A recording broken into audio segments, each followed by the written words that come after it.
If you like to drive around and talk about the latest happenings, this is the channel you need. So subscribe and follow Carmentary.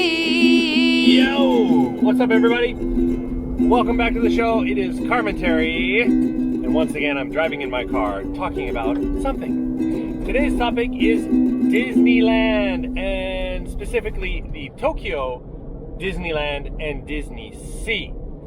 I just came back from a monster trip with my family of 5, 3 daughters. We went and spent 3 days, 1 day at Disneyland Tokyo and 2 days at Disney Sea.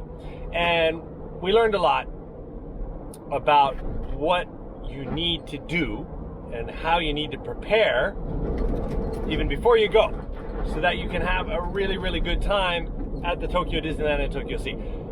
A lot has changed since the last time I was there.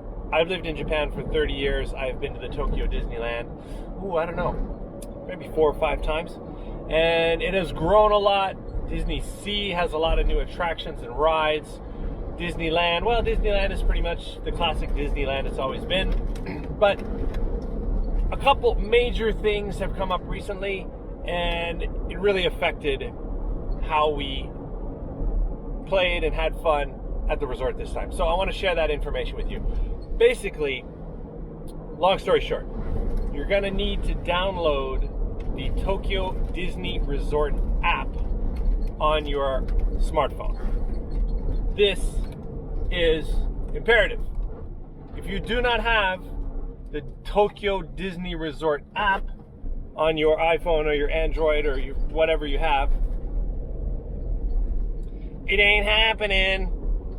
Now, tricky thing here. Apparently, at least as far as I can tell, the app is only in Japanese. So this is kind of tricky for the foreign visitor. I've lived in Japan a long time. I still don't read or write Japanese very well. I speak it quite well. My wife is Japanese. So it's not so difficult for me to figure out how to use the app. The names of all the rides, they're written in katakana, a Japanese character. So it can be a little difficult to get through the app, but it's not impossible. And the fact remains, it's so important that you get this app, okay? First thing, you open up the app, it shows you a map. It has Tokyo Disneyland and Tokyo Sea. You press the one you're interested in, it kind of zooms in. And the first thing you're gonna see is, it's a nice map of the whole resort, so you can kind of poke around. It's like a Google map. You can kind of zoom in, zoom out. You can see the rides. And then there's little flags over each one. If you tap it, it shows you the wait time, the present wait time for that attraction. So right away you know whether you're going to be standing in line for like 100 minutes for Toy Story, or what the deal is. Hold on one second.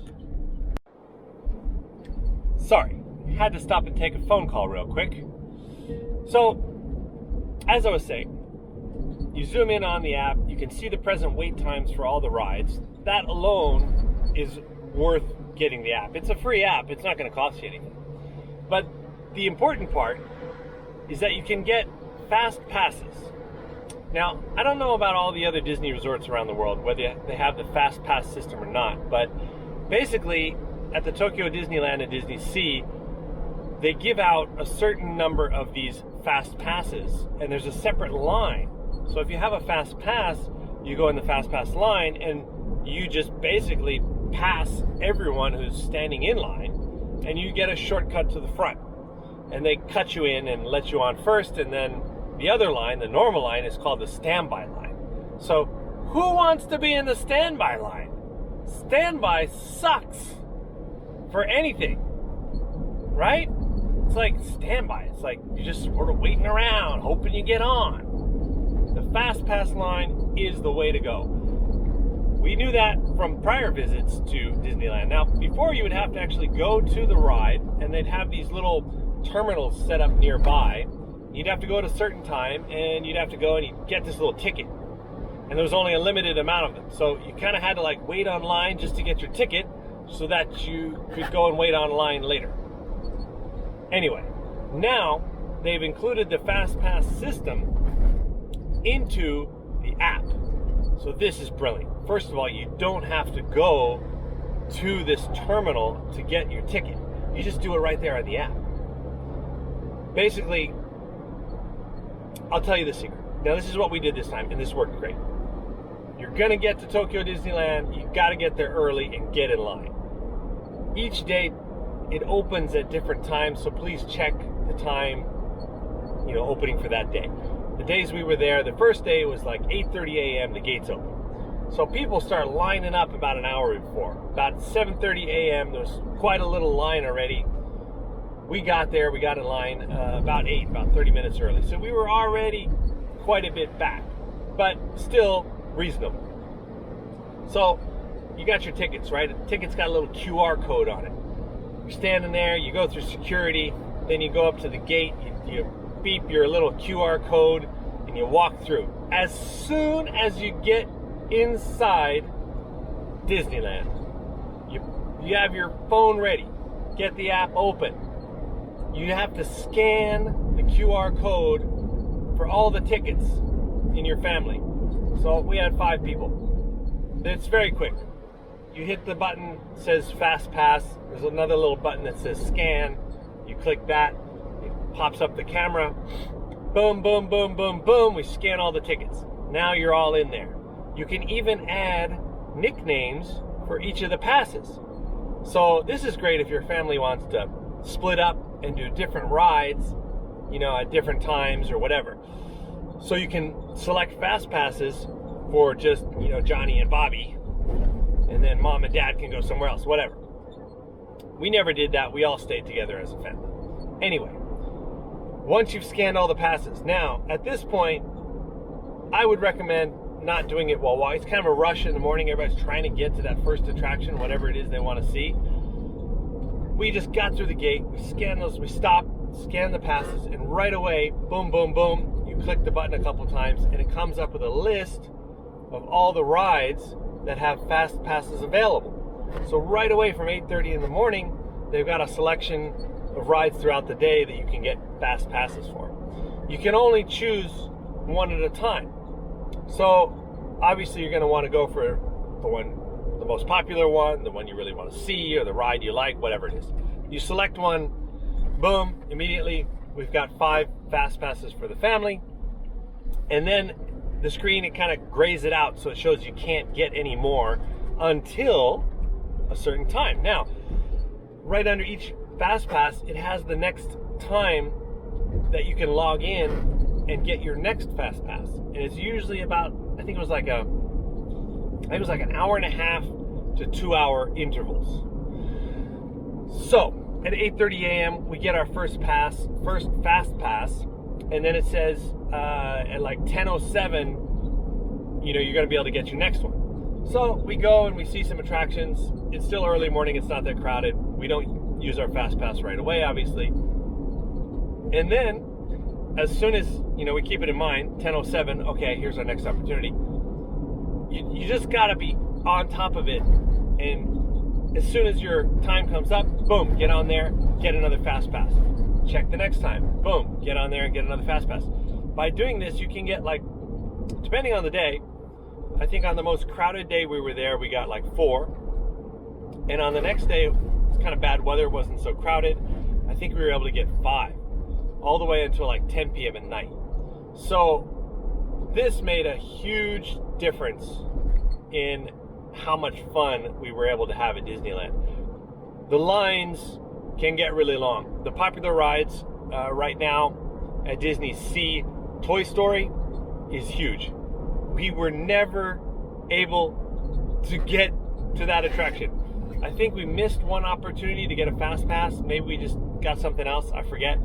After that, couldn't even get a Fast Pass. They all were sold out, and the lines were always over 100 minutes, up to 180 minutes wait time to get into Toy Story. Screw it. I'm not that big of a fan.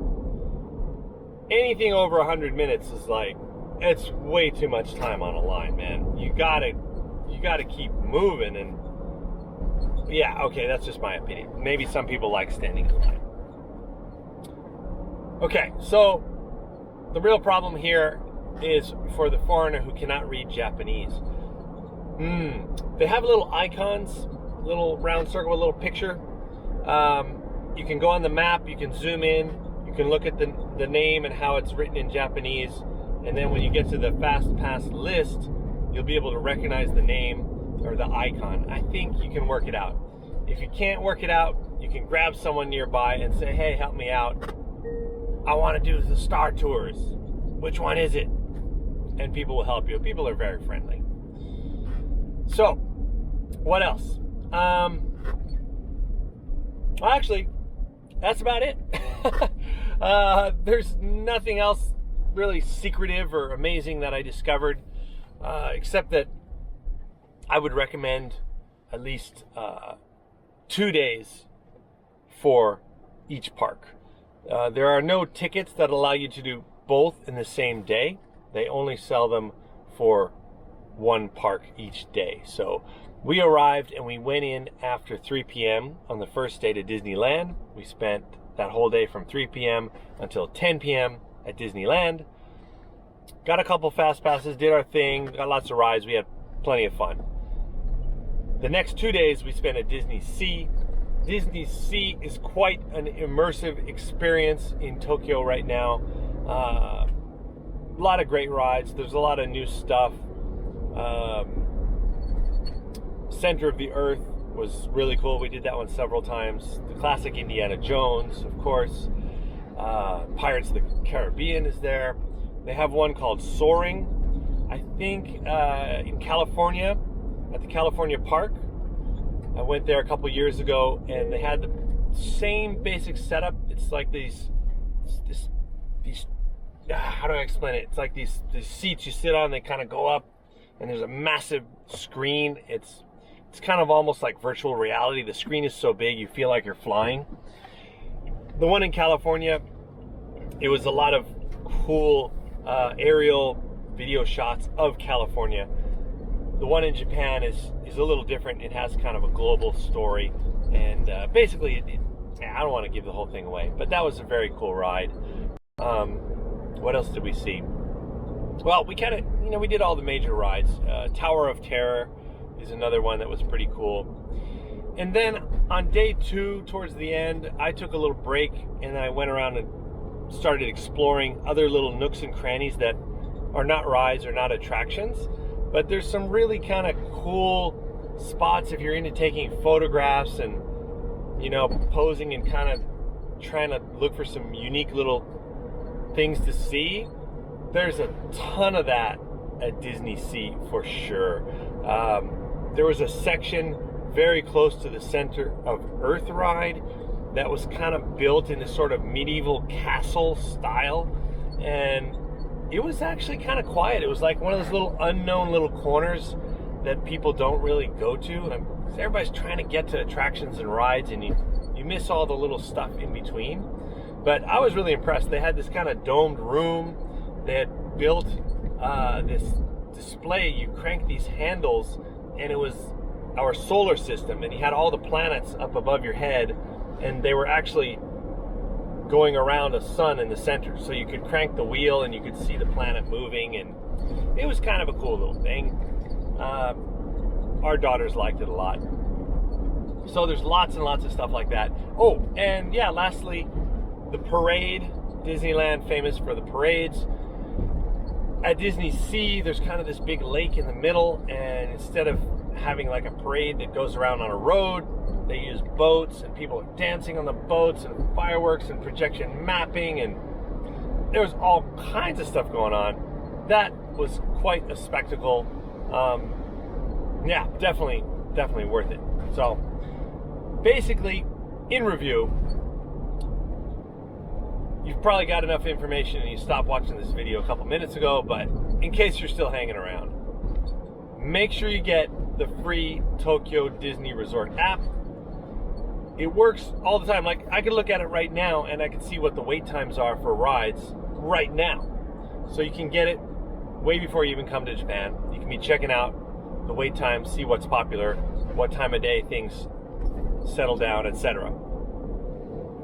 And maybe you can recognize the icons and kind of figure out what rides are what, so that when you get there, you'll be able to get your fast passes with ease. And that is the key to having a really, really good time at Tokyo Disneyland and Tokyo Sea. Without the app and without the fast passes, sure, you're still going to have fun. It's still Disneyland. It's all great. The atmosphere is the same. But I guarantee you will be standing in line most of the day. All right. Hope you enjoyed that. I do these talks in my car, and I call the show Carmentary. If you're new to the channel, it'd be cool if you could subscribe, like, share, etc. If you're interested in Japan, culture, news, and all kinds of topics, that's kind of what I cover in my Carmentary show. I also do video vlogs about my snowboarding and photography. That's what I do. All right. Thanks for watching, and drive safe, everybody. If you like to drive around and talk about the latest happenings, this is the channel you need. So subscribe and follow Carmentary.